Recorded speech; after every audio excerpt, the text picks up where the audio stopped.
नमस्कार। आज class 10th के केमिस्ट्री के दूसरे चैप्टर अम्ल क्षारक एवं लवण एसिड बेस एंड सॉल्ट के इस दूसरे क्लास में आपका स्वागत है। जैसा कि आपने पिछले क्लास में पढ़ा होगा कि ये अम्ल क्षारक और लवण हमारे दैनिक जीवन में उपयोग होने वाले पदार्थ हैं और हम लोगों ने चर्चा किया था इस बात पर कि हमारे अड़ोस पड़ोस में, हमारे पर्यावरण में, हमारे दैनिक जीवन में जितने भी पदार्थों का उपयोग होता है उन्हीं पदार्थों को कुछ खास गुण धर्मों के आधार पर अम्ल, क्षारक एवं लवण 3 भागों में बांटा गया है।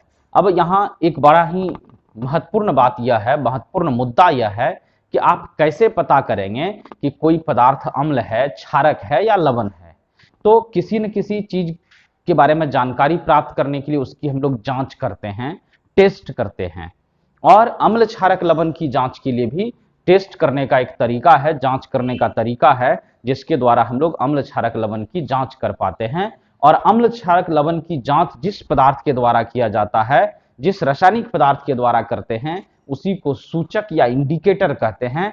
नाम ही बड़ा अच्छा है। सूचक मतलब हो गया सूचना देने वाला, इंडिकेटर अंग्रेजी देखिए, इस सूचक को इंडिकेटर कहा गया है, इंडिकेट करता है। आप याद देख लीजिए कि हमारे बाइक्स में, हमारे कार में या बस में, ट्रक में इंडिकेटर लगा होता है। अगर आपको बाईं साइड मुड़ना है अपने गाड़ी को तो बाएं साइड वाले इंडिकेटर जला देते हैं, दाएं साइड मुड़ना है तो दाएं साइड वाला इंडिकेटर जला देते हैं।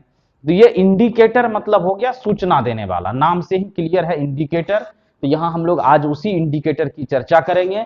परिभाषा आपके सामने लिखा हुआ है, वैसा पदार्थ जिसका उपयोग अम्ल, क्षारक एवं लवण की जांच में किया जाता है उसे सूचक कहते हैं। मतलब सूचक एक प्रकार का पदार्थ हो गया, मैटर हो गया, रासायनिक पदार्थ हो गया, केमिकल हो गया, जिसका उपयोग हम लोग अम्ल, क्षारक एवं लवण की जांच में करते हैं। उसी पदार्थ को, उसी रासायनिक पदार्थ को सूचक कहते हैं। अब निश्चित रूप से सूचक कई प्रकार के होते होंगे, कोई एक सूचक तो है नहीं। तो जितने भी सूचक हमारे पास हैं या जिन सूचकों का उपयोग हम लोग अम्ल, क्षारक और लवण, एसिड, बेस और साल्ट के पहचान में, के जांच में, के टेस्ट में करते हैं, उन सूचकों को मुख्य रूप से 3 कैटेगरी में बांटा गया है, 3 ग्रुप में, 3 समूह में बांटा गया है। और इसको हम लोग साधारण रूप से ऐसे भी कह सकते हैं कि सूचक 3 प्रकार के होते हैं। अब यह सूचक कौन कौन सा है 3 प्रकार, इसको देखिए। नंबर 1 है प्राकृतिक सूचक, प्राकृतिक, नेचुरल इंडिकेटर, नेचुरल इंडिकेटर। और दूसरा है कृत्रिम या संश्लेषित सूचक, कृत्रिम या संश्लेषित। कृत्रिम का मतलब होता है जिसको आदमी बनाता है, मानव के द्वारा बनाया गया, इसको मानव निर्मित भी हम लोग कह सकते हैं। तो कृत्रिम या संश्लेषित, सिंथेटिक अंग्रेजी में कहा जाता है, जो कई प्रक्रियाओं के द्वारा तैयार होता है। जैसे गेहूं है, मक्का है, धान है, चावल है, यह संश्लेषित नहीं है, यह मानव निर्मित पदार्थ नहीं है, क्योंकि यह प्रकृति में एक प्रक्रिया है जिसके द्वारा हम लोगों को प्राप्त होती है। जबकि और सारे, जैसे ये मार्कर पेन है, ये संश्लेषित है, यह कहीं उपजता नहीं है, ना किसी खेत से प्राप्त होता है, ना किसी पौधे या जंतु से या पशुओं से प्राप्त होता है। तो ये कृत्रिम हो गया, संश्लेषित हो गया, इसको बनाया गया है। तो उसी तरह से सूचक भी हो गया, एक प्राकृतिक सूचक नेचुरल इंडिकेटर, और दूसरा कृत्रिम या संश्लेषित सूचक सिंथेटिक इंडिकेटर, ये दूसरा सूचक हो गया। और एक तीसरा भी सूचक होता है जिसको हम लोग कहते हैं गंधीय सूचक। गंधीय, गंध से, गंध समझ रहे हैं, सुगंध या गंध, दुर्गंध, उसी गंध से बन गया है गंधीय सूचक, ऑल्फैक्टरी इंडिकेटर।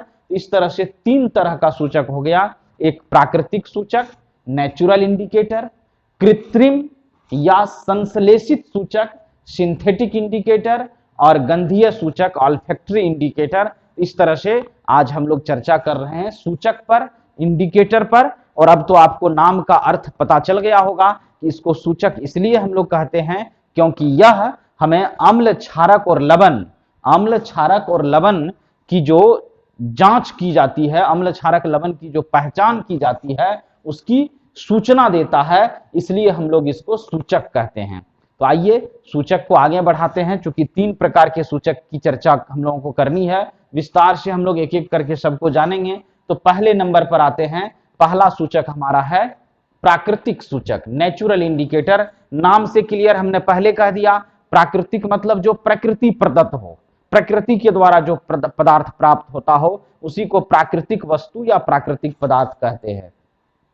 तो प्राकृतिक सूचक, चूंकि हम लोग ऊपर में पढ़े, सूचक एक प्रकार का पदार्थ है, और जब प्राकृतिक सूचक होगा इसका मतलब यह कहां से प्राप्त होगा, तो प्रकृति से प्राप्त होगा। परिभाषा देखिए, वैसा प्राकृतिक पदार्थ जिसका उपयोग अम्ल, क्षारक तथा लवण की पहचान या जांच में किया जाता है उसे प्राकृतिक सूचक कहते हैं।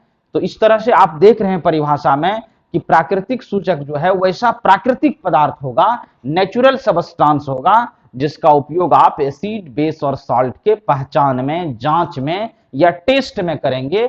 उसी प्राकृतिक पदार्थ को, उसी नेचुरल सबस्टांस को हम लोग प्राकृतिक सूचक या नेचुरल इंडिकेटर कहते हैं। तो कुल मिलाकर के ये बातें क्लियर हुई कि हमारे प्रकृति में कुछ ऐसे पदार्थ हैं जिनके द्वारा आप अम्ल, क्षारक और लवण की जांच कर सकते हैं, अम्ल, क्षारक और लवण की पहचान कर सकते हैं।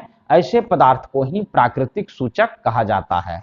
तो आइए देखते हैं कौन कौन सा प्राकृतिक सूचक जो हमारे अड़ोस पड़ोस में मौजूद है, हम प्रतिदिन दैनिक जीवन में उसका उपयोग भी करते हैं। और आपने नाम सुना होगा एक लिटमस पेपर के बारे में, लिटमस पत्र के बारे में, निचली कक्षाओं में भी अम्ल, क्षारक, लवण वाले चैप्टर में आपने पढ़ा होगा। लिटमस पत्र वही नीला लिटमस पत्र, ब्लू लिटमस पेपर और लाल लिटमस पत्र, रेड लिटमस पेपर। हमने कल आपको याद दिलाया था कि हो सकता है जब अगली क्लास में हम लोग मिलेंगे तो आपको हम लिटमस पेपर का कुछ एक्सपेरिमेंट भी दिखाएंगे, कुछ प्रयोग भी दिखाने का प्रयास करूंगा। इसलिए निश्चित रूप से आप सीरियसली इस चैप्टर को एकदम स्टेप बाय स्टेप पढ़िए, अपने किताब को पढ़िए, जो एनसीईआरटी की किताब आपके घर में होगी या और किसी भी पब्लिकेशन की किताब होगी उसको पढ़िए और सारी बातों को क्रमबद्ध रूप से समझने का प्रयास कीजिए। तो आइए हम लोग देखते हैं कि जैसे प्राकृतिक सूचक में हो गया, लिटमस एक प्राकृतिक सूचक है, हल्दी भी एक प्राकृतिक सूचक है, लाल पत्ता गोभी भी प्राकृतिक सूचक है, चुकंदर भी प्राकृतिक सूचक है, और ये तीन नाम थोड़ा सा अनजान है हम लोगों के लिए, हाइड्रेंजिया, पेटूनिया और जेरानियम फूलों की रंगीन पंखुड़ियां, ये सभी प्राकृतिक सूचक है जिसका उपयोग हम लोग अम्ल, क्षारक और लवण की पहचान में, अम्ल, क्षारक और लवण की जांच में करते हैं। अब प्रश्न उठता है कि ये लिटमस, हल्दी, लाल पत्ता गोभी, चुकंदर, हाइड्रेंजिया, पेटूनिया, जेरानियम फूलों की रंगीन पंखुड़ियों का उपयोग कैसे किया जाएगा। तो आपको मैं एक बड़ा सरल उदाहरण से समझाता हूं। क्योंकि हल्दी एक ऐसा प्राकृतिक पदार्थ है, कई गुणों से यह भरपूर है, भरा पूरा है, मतलब हल्दी में बहुत ही नेचुरल गुण है। मसाले के रूप में भले हम लोग इसका प्रयोग करते हैं, लेकिन मसाले के द्वारा ही भले वो हमारे शरीर में जाता होगा, लेकिन कई दृष्टिकोण से यह फायदेमंद है हमारे लिए। आपने कई बार वो हल्दी वाली दूध तो खूब पिया होगा, उसी तरह से इस हल्दी का और सब विज्ञान में भी कई प्रयोग है, और हल्दी एक प्राकृतिक सूचक का भी काम करता है। आप याद कीजिए, कभी कहीं आपके कपड़े पर, सफेद कपड़ों पर खास करके सब्जी का दाग लग गया होगा, सब्जी गिर गई होगी किसी कारणवश, और आप जब अगले दिन उस कपड़े की धुलाई करने जाते हैं, सफाई करने जाते हैं, तो उस गीले हुए कपड़े पर जहां पर हल्दी का दाग होता है उस जगह पर जैसे आपने साबुन लगाया होगा तो आप ध्यान दिए होंगे उस दाग या धब्बे का रंग बदल जाता है। और दाग या धब्बे के रंग के बदलने का मतलब यह है कि जो हल्दी है वह एक तरह का सूचक है, वह आपको पहले सूचना दे देता है कि यहां पर अम्ल आया है, कि क्षारक आया है, कि लवण आया है। तो अम्ल, क्षारक, लवण की जांच में हल्दी का उपयोग होता है। और आप देखे होंगे उस दाग या धब्बे वाले, सब्जी के दाग या धब्बे वाले जगह पर जैसे साबुन या डिटर्जेंट पाउडर का प्रयोग हम लोग करते हैं तो उसका रंग जो है वो गहरा भूरा रंग का हो जाता है, कह सकते हैं थोड़ा सा वो ब्लड के कलर का हल्का सा आ जाता है रंग। लेकिन फिर साबुन लगाने के बाद उसकी सफाई करते हैं और ठीक से अगर साफ नहीं हुआ, उसको आप 3 बार 4 बार पानी से धो देते हैं, साफ पानी से, तो फिर से उसका रंग हल्दी की तरह हो जाता है। तो कहने का मतलब, हमने कल पिछले क्लास में चर्चा किया था कि जो साबुन होता है उसमें क्षारक होता है और हल्दी चूंकि एक सूचक है, तो जैसे किसी क्षारक से हल्दी को मिला देंगे आप, तो उस हल्दी का रंग जो है वह पीला से वो भूरे रंग का हो जाता है, गहरे भूरे रंग का हो जाता है। इस तरह से हल्दी भी क्षारक के पहचान में उपयोगी होता है। इसलिए हम लोग यहाँ लिखे हैं कि हल्दी भी एक प्राकृतिक सूचक है। लिटमस पर तो हम आगे बात करेंगे, लिटमस पेपर पर दिखाएंगे भी आपको अगले क्लास में। लाल पत्ता गोभी, हम लोगों के यहाँ जो वो बंधा गोभी आता है, हरा हरा रंग का बंधा गोभी, कैबेज, उसके जगह पर अब एक कुछ नई प्रजाति भी उसकी आ गई है आपके मार्केट में। सब्जी वाले के यहाँ आपने कभी देखा होगा, वो लाल रंग का पत्ता गोभी, जैसा लाल साग होता हम लोगों का, उस साग, उसी लाल साग के रंग का वो बंधा गोभी रहता, उसी को लाल पत्ता गोभी कहते हैं। तो उस लाल पत्ता गोभी का उपयोग भी प्राकृतिक सूचक के रूप में किया जाता है। चुकंदर, बीट, जिसका हम लोग सलाद खाते हैं चुकंदर का, उस चुकंदर का उपयोग भी प्राकृतिक सूचक के रूप में होता है। ये हाइड्रेंजिया, ये पेटूनिया, ये जेरानियम, ये तीनों फूल है जो खास करके पर्वतीय इलाकों में पाया जाता है। हाइड्रेंजिया, पेटूनिया, ये जो आप देख रहे हैं, हाइड्रेंजिया, पेटूनिया, जेरानियम, इस तीनों फूल के पंखुड़ियों का उपयोग हम लोग करते हैं प्राकृतिक सूचक के रूप में। ये सभी प्राकृतिक सूचक है। और ये फूल की पंखुड़ियां जैसे अम्ल या क्षारक या लवण के संपर्क में जाएगी तो अपना रंग बदल देती है। लिटमस पेपर के बारे में आपने तो परिभाषा में पढ़ा था अम्ल, क्षारक, लवण में, कि लिटमस पेपर क्या करता है, जैसे लाल लिटमस पत्र है, नीला लिटमस पत्र आपके पास है, तो नीला लिटमस पत्र पर जैसे आप अम्ल देंगे तो उसका रंग नीला से बदलकर लाल हो जाता है, और लाल लिटमस पत्र पर जैसे ही आप क्षारक देंगे तो उस लाल से उसका रंग बदलकर नीला हो जाता है। अब कुछ लोगों के मन में यह प्रश्न आ रहा होगा कि नीला लिटमस पत्र पर अम्ल देने से वो लाल हो गया, लेकिन अगर लाल लिटमस पत्र पर अम्ल देंगे तब क्या होगा? तो आप जान लीजिए कि अगर लाल लिटमस पत्र पर, रेड लिटमस पेपर पर आप एसिड देते हैं, अम्ल देते हैं, तो उस लिटमस पत्र के रंग में कोई परिवर्तन नहीं होगा। ठीक इसी प्रकार से अगर आप नीले लिटमस पत्र पर, ब्लू लिटमस पेपर पर क्षारक देते हैं तो उसके रंग पर भी कोई परिवर्तन नहीं होगा। इस तरह से हम लोग लिटमस पेपर, लिटमस के द्वारा भी अम्ल क्षारक की जांच करते हैं। एक बार फिर से इस बात को मैं दोहरा देता हूं कि नीला लिटमस पत्र पर अम्ल देने से, एसिड देने से उसका रंग नीला से, उसका रंग मतलब लिटमस का रंग, जो लिटमस पत्र होगा, लिटमस पेपर होगा, कागज की तरह, पेपर मतलब क्या, कागज, तो उस नीले लिटमस पत्र का रंग बदल करके लाल हो जाएगा जब उस नीला लिटमस पत्र पर आप अम्ल देंगे, एसिड देंगे तब। और जब लाल लिटमस पत्र पर आप क्षारक देंगे, बेस देंगे, तो उसका रंग लाल से बदल करके नीला हो जाएगा।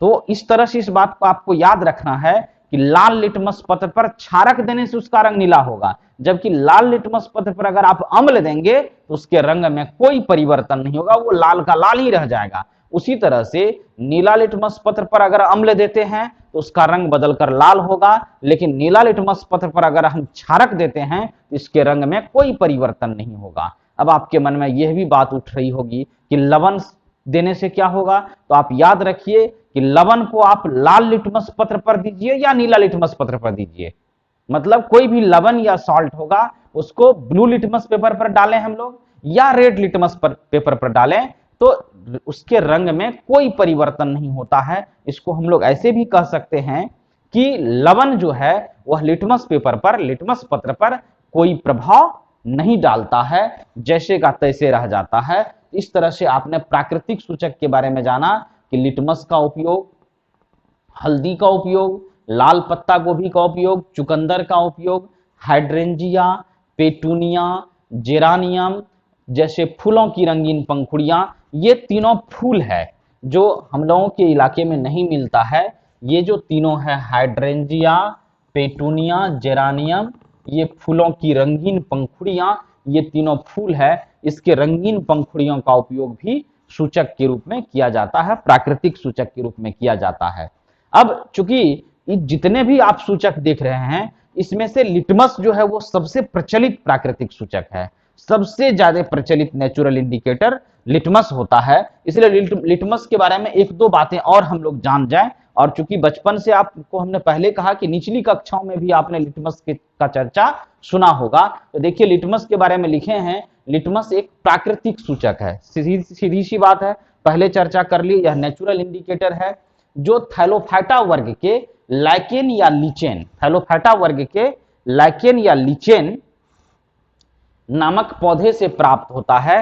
कौन? लिटमस। और यह प्राकृतिक अवस्था में बैगनी रंग का होता है, पर्पल कलर का होता है, और इसी से लाल लिटमस, रेड लिटमस और नीला लिटमस, ब्लू लिटमस प्राप्त होता है। अब इसको समझिए, ये लिटमस आता कहां से है। जो लोग 9th क्लास में एक चैप्टर था जीवों का वर्गीकरण, क्लासिफिकेशन ऑफ ऑर्गेनिज्म, तो वहां आपने पढ़ा होगा, या जीवों में विविधता, डाइवर्सिटी इन लिविंग ऑर्गेनिज्म करके एक चैप्टर हुआ करता था 9th के बायो में। वहां आपने पढ़ा होगा जो प्लांट है, पौधा है, उसको 5 भाग में बांटा गया था। उसी में से एक भाग आता था थाइलोफाइटा, दूसरा ब्रायोफाइटा, तीसरा टेरिडोफाइटा, चौथा जिम्नोस्पर्म और पांचवा था एंजियोस्पर्म। आप याद कीजिए, नहीं तो आप किताब निकाल करके 9th की कॉपी निकाल करके एक बार रिवीजन कर लेंगे।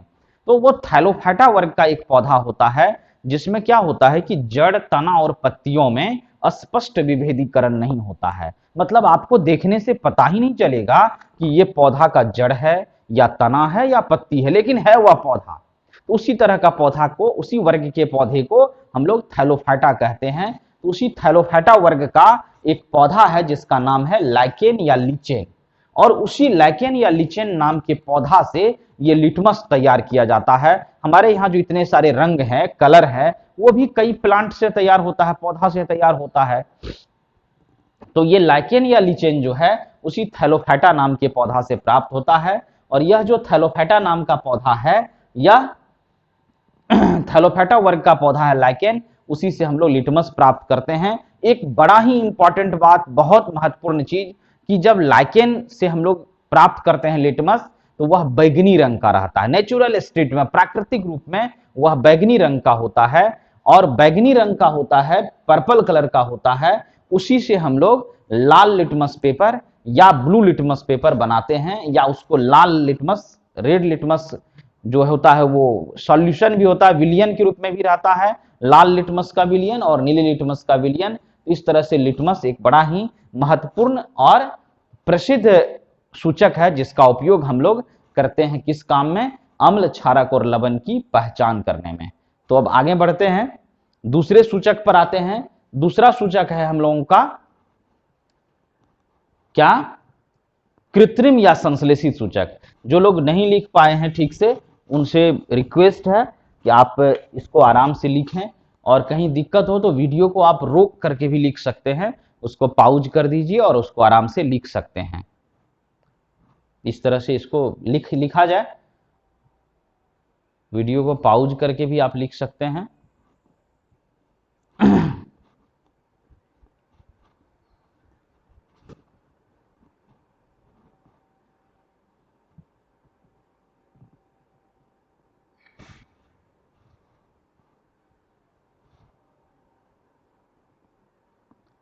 कई लोगों का ये कंप्लेन आते रहता है कि हम लिख नहीं पाते हैं, बहुत तेजी से लिखाया जाता है। तो आपको मैं बार बार याद दिलाता हूँ, ऑनलाइन क्लास में हमारे पास टाइम कम होता है, बहुत सारा डेटा खर्च होता है, आपका भी मेरा भी, और इसको अपलोड होने में भी ज़्यादा टाइम लगता है वीडियो को। इसलिए कोशिश रहता है कि लिख करके आपको समझा दिया जाता है। तो इस घड़ी में बस काम चल रहा है, हम लोगों को इस पर ध्यान देना है। ये कैसे चल रहा है, नहीं चल रहा है, इस पर बहुत ज़्यादा ध्यान देने की ज़रूरत नहीं है। तो अब उम्मीद है कि शायद आप सभी लिख लिए होंगे इसको। तो आगे बढ़ते हैं हम लोग, और जो दूसरा हमारा है, दूसरा सूचक है कृत्रिम या गंधीय सूचक। तो आइए हम लोग उसकी चर्चा करते हैं, कृत्रिम सूचक या संश्लेषित सूचक। फिर तीसरे नंबर पर आएंगे गंधीय सूचक पर। और ये सारी बातें आपके एनसीईआरटी बुक में लिखी हुई है। आप घर में आराम से क्लास के बाद किताब को खोलिए, बुक को खोलिए और समझदारी के साथ पढ़िए। कई सरल उदाहरणों के द्वारा इसको समझाने का भी प्रयास किया गया है, तो आप उसको समझने का प्रयास करें। कहीं भी दिक्कत हो तो आप कमेंट बॉक्स में कमेंट करें, या फिर जो लोग व्हाट्सएप ग्रुप में जुड़े हुए हैं वो व्हाट्सएप ग्रुप पर अपना प्रश्न लिख करके भेजें। जो लोग अभी तक नहीं जुड़ पाए हैं तो अधिक से अधिक अपने दोस्तों या साथियों को शेयर करें, लिंक के बारे में बतावें, इस ऑनलाइन क्लास के बारे में बतावें, और उन्हें भी व्हाट्सएप ग्रुप में जोड़ें ताकि अधिक से अधिक लोगों को बेनिफिट मिल सके। तो एक बार पुनः हम लोग वापस लौटते हैं अब अपने विषय वस्तु पर, और शुरू करते हैं दूसरे सूचक के बारे में चर्चा करते हैं। जो दूसरा सूचक हमारा था वो था संश्लेषित या कृत्रिम सूचक। आइए दूसरे नंबर पर संश्लेषित सूचक, इसी को कृत्रिम सूचक भी कहते हैं। तो नाम से ही स्पष्ट है कि प्राकृतिक सूचक में चर्चा हुई थी कि वो प्राकृतिक पदार्थ था, और संश्लेषित सूचक में चर्चा करेंगे कि ये संश्लेषित पदार्थ होगा। तो कह सकते हैं वैसा कृत्रिम या संश्लेषित पदार्थ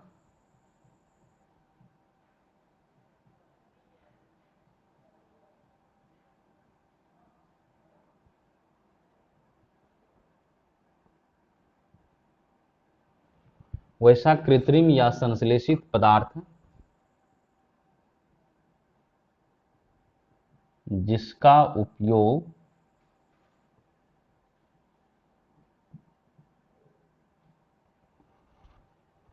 उपयोग अम्ल, क्षारक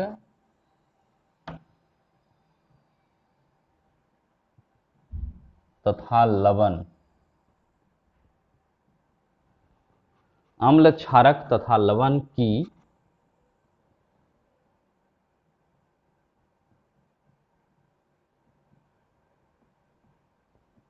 जांच में, अम्ल, क्षारक तथा लवण की जांच में होता है,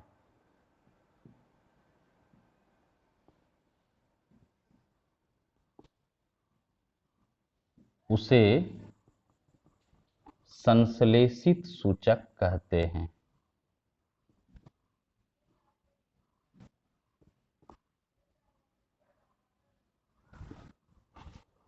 उसे संश्लेषित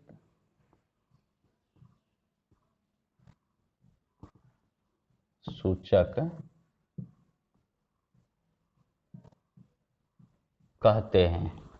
अब देखिए यहां नाम से क्लियर है, संश्लेषित सूचक, सिंथेटिक इंडिकेटर, वैसा संश्लेषित पदार्थ या कृत्रिम पदार्थ जिसका उपयोग अम्ल, क्षारक तथा लवण की जांच में होता है, उसे संश्लेषित सूचक कहते हैं। और दो संश्लेषित सूचक बहुत ही महत्वपूर्ण है, बहुत ही इंपॉर्टेंट है, जिसका हम लोग यहां अभी उदाहरण लिखेंगे। ये दो संश्लेषित सूचक आपका हो जाएगा मेथाइल ऑरेंज,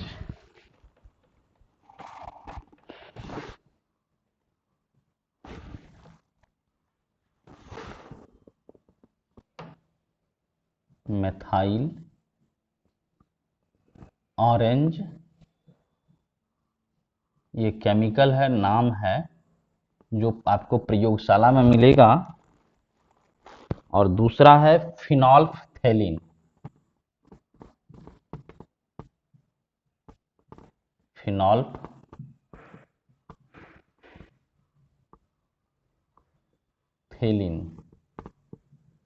ये दो बहुत ही महत्वपूर्ण कृत्रिम या संश्लेषित सूचक है, जिसका उपयोग लंबे समय से प्रयोगशाला में किया जा रहा है।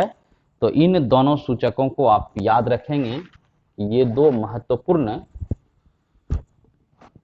सूचक है, संश्लेषित सूचक है, जिसका उपयोग हम लोग प्रयोगशाला में, चूंकि अब समस्या क्या आती थी कि अभी चर्चा कर रहे थे कि हल्दी का उपयोग करेंगे हम लोग, लिटमस का उपयोग करेंगे, लाल पत्ता गोभी का करेंगे। इस तरह से जो नेचुरल इंडिकेटर होता था वो हमेशा अवेलेबल नहीं हो पाता था। जैसे आपको अभी कह दिया जाए कि मार्केट से लाल पत्ता गोभी ले आओ, तो मिलना हो सकता मुश्किल हो जाए। तो विज्ञान ने इस समस्या का हल किया कि कहा कि कुछ ऐसे केमिकल हम खुद से बना दें, केमिकल के द्वारा बना दें, जिसका उपयोग कभी भी कहीं भी हम लोग अम्ल, क्षारक, लवण की जांच में कर सकते हैं। तो इसी तरह के सूचक को कहा गया संश्लेषित सूचक या कृत्रिम सूचक। और उसमें ये दो बहुत ही महत्वपूर्ण संश्लेषित सूचक है या कृत्रिम सूचक है, सिंथेटिक इंडिकेटर है मेथाइल ऑरेंज और फिनोल्फथेलिन। ये दो बहुत ही महत्वपूर्ण और उपयोगी संश्लेषित सूचक है, जिसका उपयोग हम लोग अम्ल, क्षारक तथा लवण की जांच में, पहचान में करते हैं। अब आते हैं तीसरे सूचक पर। आपने नाम लिखा था इससे पहले। तीसरा सूचक था आपका गंधीय सूचक। जैसा कि नाम से ही क्लियर है, हमने शुरू में भी आपको बताया था कि गंधीय सूचक मतलब गंध में परिवर्तन के द्वारा, गंध परिवर्तन के द्वारा जो हमें सूचक के रूप में जिसका उपयोग हम लोग करते हैं, सूचना देने का जो कार्य करता है उसको कहेंगे गंधीय सूचक। ये हो गया संश्लेषित सूचक और ये गंधीय सूचक। वैसा पदार्थ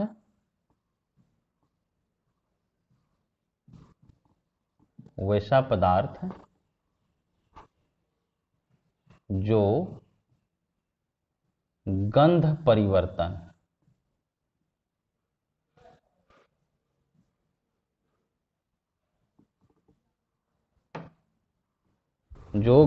परिवर्तन द्वारा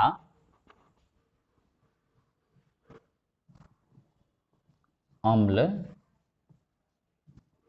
क्षारक तथा लवण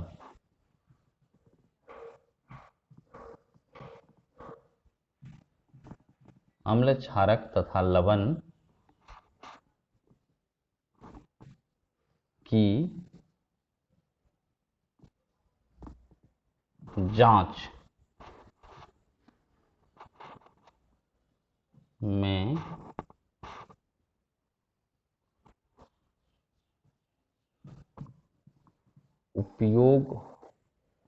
उपयोगी होता है।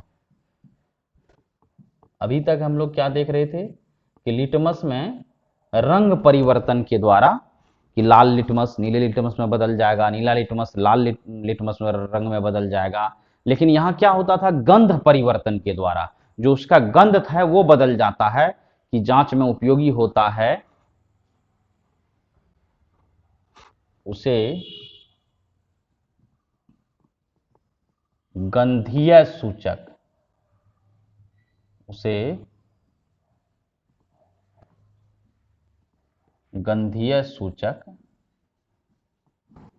कहते हैं। जैसे गंधीय सूचक कहते हैं, जैसे आपने देखा है प्याज के बारे में, ये प्याज ऑनियन जो हमारे खाद्य पदार्थ में भी काफी उपयोगी होता है, खाद्य पदार्थ के साथ इसका बहुत ज्यादा उपयोग किया जाता है। लौंग का को आपने देखा होगा मसाले के रूप में खास करके लोग इसका उपयोग करते हैं, और लौंग के साथ प्याज तो और लौंग तो है ही, इसके साथ एक और ही बहुत उपयोगी पदार्थ है जिसका उपयोग हम लोग करते हैं गंधीय सूचक के रूप में, वो है वेनिला। आपने वेनिला एसेंस का नाम सुना होगा। यह सुगंध उत्पन्न करने के लिए कई तरह के मिठाइयों, पकवान और आइसक्रीम में इसका उपयोग किया जाता है। यही है वेनिला, तो इसका उपयोग हम लोग करते हैं। तो ये हो गया आपका गंधीय सूचक। परिभाषा को एक बार फिर से देखेंगे हम लोग कि गंधीय सूचक का मतलब हो गया कि यह भी एक तरह का रासायनिक पदार्थ है जिसका उपयोग गंध परिवर्तन के द्वारा, मतलब जैसे इसको हम लोग अम्ल, क्षारक या लवण के संपर्क में ले जाएंगे तो क्या करेगा, यह गंध को बदल देगा, और गंध के बदलने से ही हम लोग पहचान जाते हैं, हमें पता चल जाता है कि यह पदार्थ अम्ल है या क्षारक है या लवण है।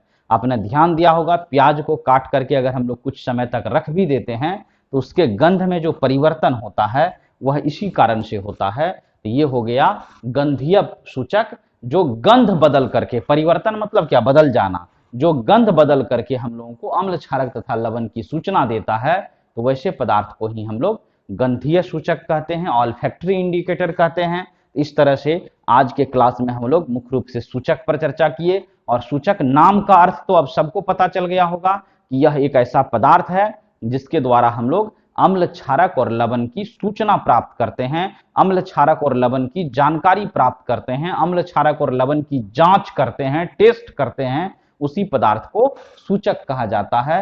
इस तरह से, और तीन तरह के सूचक पर चर्चा हुई। प्राकृतिक सूचक, जो प्रकृति में से जो हमें पदार्थ मिलती है, नेचर से जो पदार्थ हमें मिलता है और उसका उपयोग अगर सूचक के रूप में हो रहा है तो वह प्राकृतिक सूचक हो गया, नेचुरल इंडिकेटर हो गया।